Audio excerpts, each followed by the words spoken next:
در جمهوری تاجیکستان بارشی از معیار زیادی برف مراتبه اول نیست. چنین حالت ماه دکبر سال 2016 و اول ماه ینوری سال 2017 به قید گرفته شده بود. مدت دو شبانه روز اخیر در راه دوشنبه چناق بارش به است برف مشاهده می‌گردد. در بعضی از قطعه‌های راه مذکور فرآمدن ترما و بارشات و به عمل آمدن یخبندی مسئولیت کارمندان فیلیال شرکت سهامی اینوویتیو رود سولوشنز LTD در جمهوری تاجیکستان که نگهداری راه مذکور را به ذمه دارند بیشتر نموده است. ما نگهداری راه از 10 کیلومتر تا 73,300 نگاه می‌داریم. عموما همه تکنیک‌هایی که دایر به نگهداری راه هم همش در حالت خوبی تکنیکی هم تکنیک‌ها همش میرسند. کارگران تشکیل کردیم شبانه روزی برای نوبتداری دویم شبانه روزی راه را در حالت خوب برای رفت آمد نقلیات نگاه می‌داریم. در دو شبانه روزی اخیر در بعضی جاها قریب 1 متر برف باریده شده است. اینا چیزی که معلوم است شبانه کارگران راه کارگران مکانیزاتورها راه را تازه کردند. مواد لغزش پوشیدیم.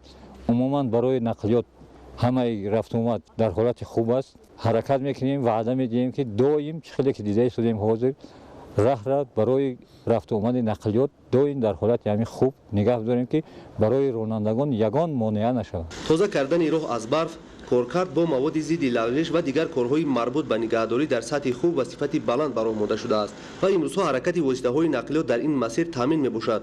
تنها به خاطر با وجود نآمدن تنبشه‌ای واسطه‌های نقلیات با در نظر داشت وضعیت برای مهلت کوتاه حرکت واسطه‌های نقلیات پرسپدور و فورها موقتا بازداشته می‌شوند. مسئولین فیلیال شرکت سهامی اینوویتیو رود سولوشنز LTD در جمهوری تاجیکستان از آن اظهار نگرانی می‌نمایند که محض به تفاوتی یک ایده به توصیه‌های متخصصان بابت به آمادگی جدی به راه نبرآمدن و خودداری کردن از سفر با واسطه‌های نقلیات بدون تیر پیشبرنده با وجود آمدن تنبشوی در راه دوشنبه چناق می‌گردد. خاطررسان می‌شویم که سال‌های قبلی راه مذکور همساله به مدت 6-7 ماه از سبب فرآمدن ترما و حادثه‌های دیگری طبیعی بسته می‌شد. زمان موجود نبودن راهی مناسب در این سمت استفاده برندگان راه همروزه با مشکلات زیاد دچار گشته شماره زیادی آدمان حتی جانشان را از دست می‌دادند. ما از ولایت سول آمدیم راهو تازه خون چاشتگی سری وقت راه تازه کرده میستن به یگان ممانعت نامدیم ما نداریم. امروز با شرافت فراهم آمدن شرایط مناسب خطرهای قبلا موجود بوده برطرف شده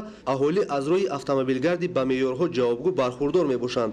ما حرکت کردیم از طرف سمت عینی و طرف دوشنبه راه خیلی خوب است تازه کردگی هم از شرایطش بهتر خوبتر است.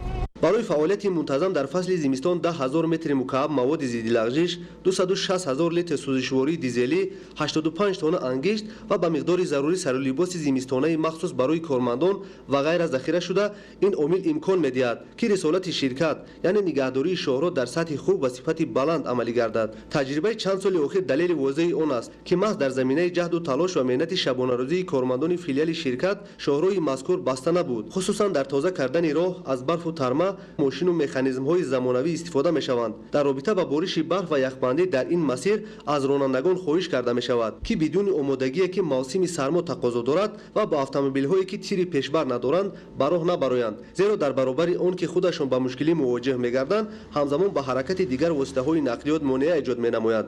نورعلی صفام‌الدین، معروف عبدالله، رجب علی محمد علی برای برنامه اخبار.